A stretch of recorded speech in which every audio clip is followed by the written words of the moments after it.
नमस्कार। आकाशवाणी जयपुर अजमेर से प्रस्तुत हैं प्रादेशिक समाचार।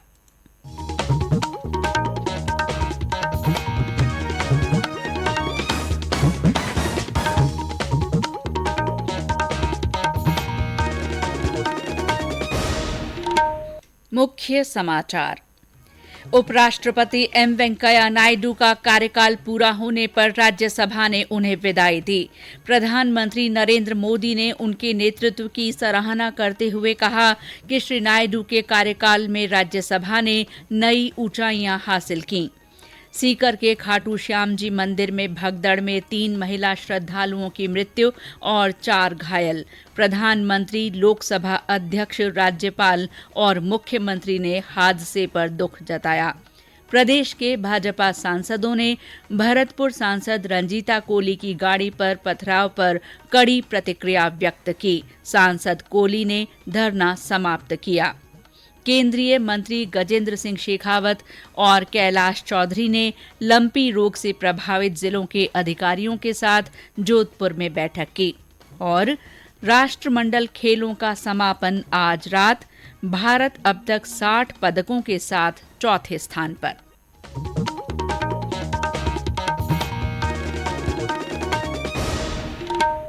समाचारों के साथ मैं शीला चावला और अब समाचार विस्तार से। प्रधानमंत्री नरेंद्र मोदी ने कहा है कि राज्यसभा के सभापति के रूप में एम वेंकैया नायडू की नेतृत्व क्षमता और अनुशासन की बदौलत राज्यसभा ने नई ऊंचाइयां हासिल की हैं। राज्यसभा में श्री नायडू को विदाई देते हुए प्रधानमंत्री ने कहा कि उनके कार्यकाल में ऊपरी सदन के कार्य निष्पादन में 70% इजाफा हुआ। उन्होंने कहा कि इस दौरान 177 विधेयक सदन ने पारित किए या उन पर बहस हुई। प्रधानमंत्री ने कहा कि युवा वर्ग, समाज, राष्ट्र और लोकतंत्र के श्री नायडू के अनुभवों से लाभ उठा सकता है। उन्होंने कहा कि राज्यसभा का नेतृत्व करने का श्री नायडू का दायित्व भले ही पूरा हो गया हो, लेकिन राष्ट्र और सार्वजनिक जीवन में योगदान करने वाले लोगों के लिए उनके अनुभव हमेशा लाभदायक रहेंगे। प्रधानमंत्री ने भाजपा अध्यक्ष के रूप में श्री नायडू के नेतृत्व, केंद्रीय मंत्री के रूप में उनके परिश्रम और उपराष्ट्रपति के रूप में उनकी गरिमा की सराहना की।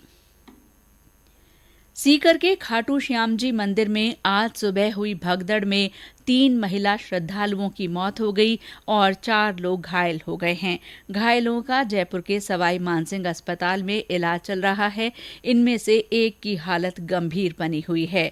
पुलिस के अनुसार एकादशी और सावन के अंतिम सोमवार पर मंदिर के बाहर बड़ी संख्या में श्रद्धालु एकत्र थे। द्वार खुलने पर अचानक लोगों में अंदर जाने के लिए भगदड़ मच गई। घटना की जांच जयपुर के संभागीय आयुक्त करेंगे। पुलिस अधीक्षक कुंवर राष्ट्रदीप ने खाटू श्याम थाना अधिकारी रिया चौधरी को निलंबित कर दिया है। मीडिया से बातचीत में पुलिस अधीक्षक ने बताया कि कार्य में लापरवाही करने के मामले में रिया चौधरी के खिलाफ कार्रवाई की गई है। राज्य सरकार ने घटना में मृतक श्रद्धालुओं के परिजनों को 5-5 लाख रुपए और घायलों को 20-20 हजार रुपए की सहायता राशि मुख्यमंत्री सहायता कोष से देने की घोषणा की है।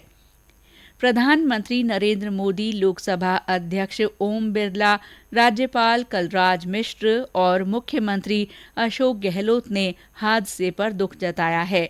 आरएलपी संयोजक और नागौर से सांसद हनुमान बेनीवाल ने खाटू श्याम जी मंदिर में वीआईपी दर्शन के नाम पर पैसों की लूट करने का आरोप लगाया है। उन्होंने इस हादसे के लिए मंदिर प्रबंधन समिति और पुलिस तथा जिला प्रशासन को जिम्मेदार ठहराया है। उन्होंने कहा कि हादसे की न्यायिक जांच कराई जानी चाहिए।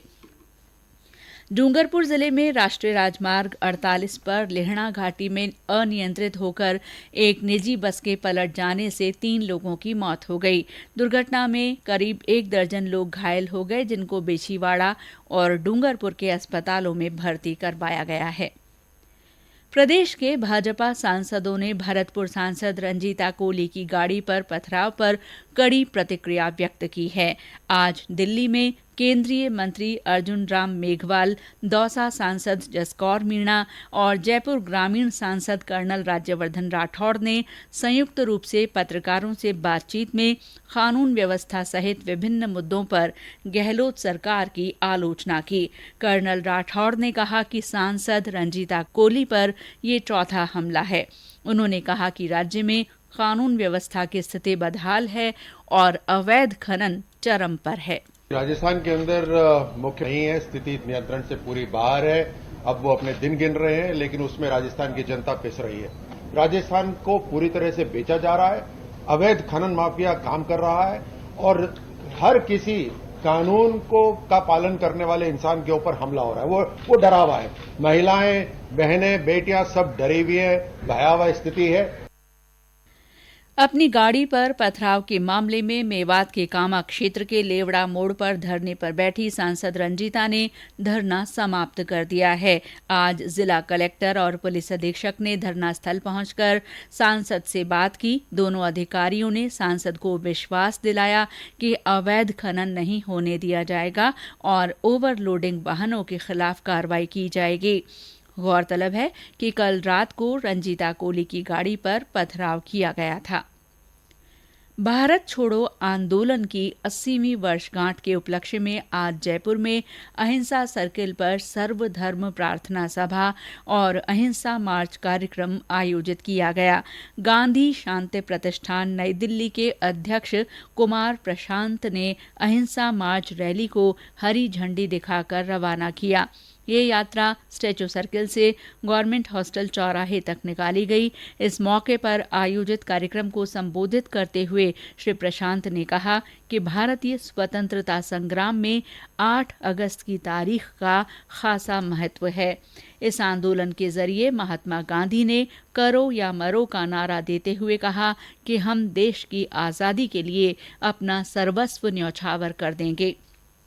शांति एवं अहिंसा निदेशालय के निदेशक मनीष कुमार शर्मा ने कहा कि प्रदेश में महात्मा गांधी की 150वीं जयंती पर सभी जगह कार्यक्रम आयोजित किए गए। इस मौके पर झुंझुनू में स्काउट गाइड मैदान में सर्वधर्म प्रार्थना सभा हुई। बूंदी में भारत छोड़ो आंदोलन की वर्षगांठ के मौके पर अहिंसा मार्च निकाला गया। इससे पहले नॉलेज पार्क में सर्वधर्म प्रार्थना सभा आयोजित की गई। प्रदेश में आजादी का अमृत महोत्सव के तहत हर घर तिरंगा अभियान में विभिन्न आयोजन हो रहे हैं। अजमेर में आजादी की 75वीं वर्षगांठ के सिलसिले में आज अहिंसा मार्च निकाला गया। सवाई माधोपुर में नेहरू युवा केंद्र की ओर से विभिन्न स्थानों पर स्वच्छता पखवाड़ा और हर घर तिरंगा अभियान का आयोजन किया गया। इस अवसर पर विद्यार्थियों के लिए चित्रकला प्रतियोगिता आयोजित की गई। चूरू में तिरंगा यात्रा निकाली गई। महिला आयोग की अध्यक्ष रेहाना रियाज ने यात्रा को हरी झंडी दिखाकर रवाना किया। बूंदी में ठीकरदा गांव में पर्यटन विभाग की ओर से लोक कलाकारों ने कच्ची घोड़ी नृत्य पेश किया। जयपुर में वंदे भारती समिति की ओर से महिलाओं की वाहन रैली निकाली गई। हर घर तिरंगा अभियान को लेकर नन्हे बच्चों में भी उत्साह है। झुंझुनू के खेतड़ी नगर स्थित पोस्ट ऑफिस में 10 साल और 6 साल के बच्चे तिरंगा खरीदने के लिए पहुंचे। बच्चों ने बताया कि वे अपने घर की सबसे ऊंची जगह पर तिरंगा फहराएंगे। माउंट एवरेस्ट पर तिरंगा फहराने और 11 देशों में 4,25,000 किलोमीटर पैदल यात्रा करने वाले पर्वतारोहियों का दल आज चित्तौड़गढ़ पहुंचा। दल ने जिला कलेक्टर अरविंद पोसवाल से मुलाकात की। दल पर्यावरण, सड़क सुरक्षा और सामाजिक सुधार के संदेश को लेकर निकला है।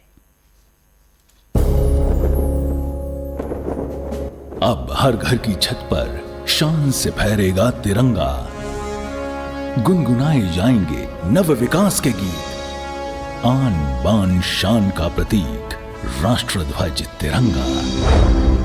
आइए आजादी के अमृत महोत्सव के पावन अवसर पर इस स्वाधीनता दिवस हर घर फहराते हैं तिरंगा और लेते हैं भव्य और सशक्त भारत के निर्माण का संकल्प। आइए हर घर फहराएं तिरंगा।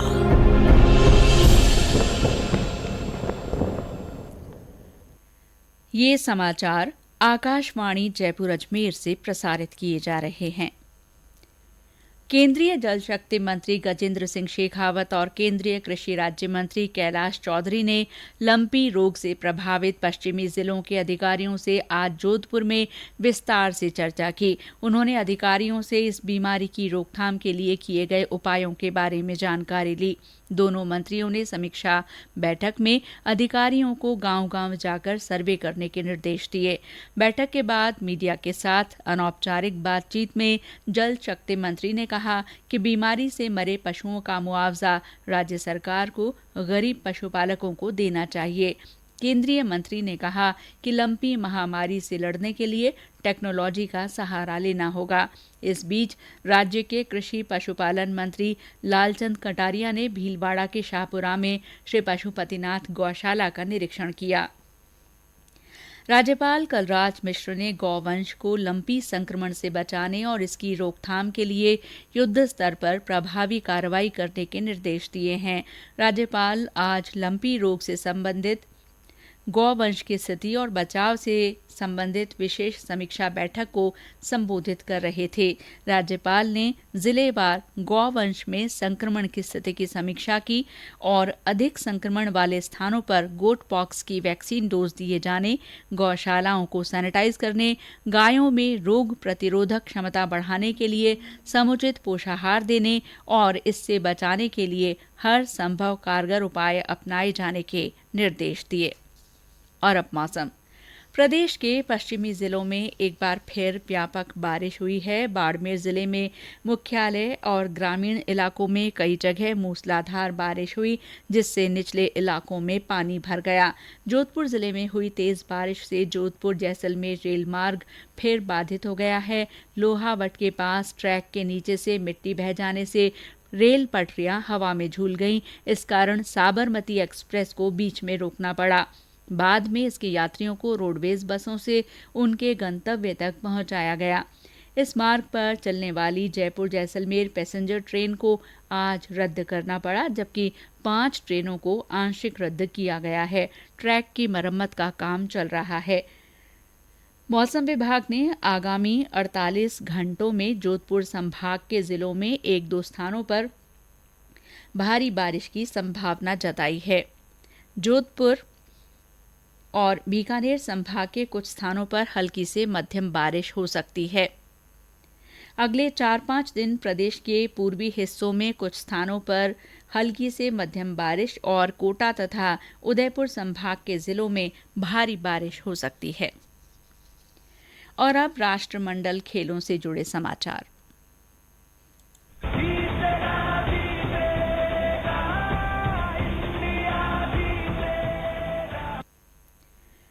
राष्ट्रमंडल खेल 11 दिन की रोमांचक प्रतियोगिताओं के बाद आज रात बर्मिंघम में संपन्न हो जाएंगे। इस मौके पर शानदार समारोह आयोजित किया जाएगा। ये रंगारंग समारोह बर्मिंघम के अलेक्जेंडर स्टेडियम में होगा। इसी स्टेडियम में खेलों का उद्घाटन समारोह भी आयोजित किया गया था। समापन समारोह भारतीय समय के अनुसार रात 12:30 बजे शुरू होगा। समापन समारोह में क्वींस बैटन भी शामिल होगी, जो सभी 72 देशों से होती हुई ऑस्ट्रेलिया के विक्टोरिया शहर पहुंचेगी। अगले राष्ट्रमंडल खेल 2026 में विक्टोरिया में होंगे। इन खेलों में अब तक भारत 60 पदक जीतकर चौथे स्थान पर है। इनमें 22 स्वर्ण पदक हैं। आज पीवी सिंधु ने बैडमिंटन सिंगल्स फाइनल में जीत दर्ज कर भारत के लिए स्वर्ण पदक जीता। इसी तरह पुरुषों के बैडमिंटन सिंगल्स का स्वर्ण पदक भारत के लक्ष्य सेन ने हासिल किया। और अंत में मुख्य समाचार एक बार फिर। उपराष्ट्रपति एम वेंकैया नायडू का कार्यकाल पूरा होने पर राज्यसभा ने उन्हें विदाई दी। प्रधानमंत्री नरेंद्र मोदी ने उनके नेतृत्व की सराहना करते हुए कहा कि श्री नायडू के कार्यकाल में राज्यसभा ने नई ऊंचाइयां हासिल की। सीकर के खाटू श्याम जी मंदिर में भगदड़ में 3 महिला श्रद्धालुओं की मृत्यु हो गई। प्रधानमंत्री, लोकसभा अध्यक्ष, राज्यपाल और मुख्यमंत्री ने हादसे पर दुख जताया है। प्रदेश के भाजपा सांसदों ने भरतपुर सांसद रंजीता कोली की गाड़ी पर पथराव पर कड़ी प्रतिक्रिया व्यक्त की है। सांसद कोली ने धरना समाप्त कर दिया है। केंद्रीय मंत्री गजेंद्र सिंह शेखावत और कैलाश चौधरी ने लंपी रोग से प्रभावित जिलों के अधिकारियों के साथ जोधपुर में बैठक की। और राष्ट्रमंडल खेलों का आज रात समापन होगा। भारत 60 पदकों के साथ चौथे स्थान पर है। इसी के साथ प्रादेशिक समाचार बुलेटिन समाप्त हुआ। नमस्कार।